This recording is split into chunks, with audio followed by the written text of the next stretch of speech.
Şehit Kaymakam Muhammed Fatih Safi Türk'ün davası 14 Nisan 2020 tarihine duruşma günü verildi. Malum olayda şu an tutuklu tek fail bulunmakta. Çokça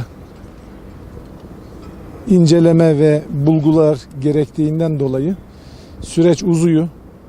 Yerel mahkemede çok sağlıklı karar verilemediğinden dolayı ortalıkta da çok fazla soru işaretleri olduğundan dolayı İstinaf Mahkemesi'nin titizlikle çalıştığını görmek bizi mutlu ediyor. İnşallah iyi bir yerlere giderek şehitimizin ailesinin acısını bir nebze rahatlatırlar. Ama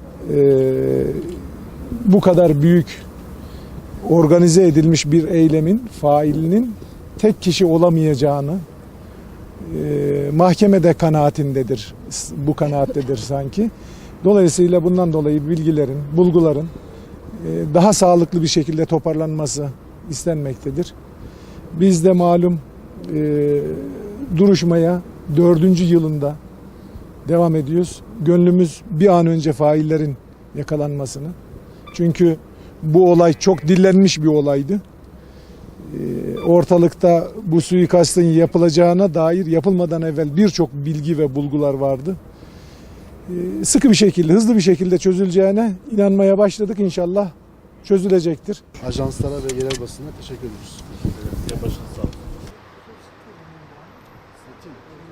Fotoğraf alalım sana. Atar mı abi?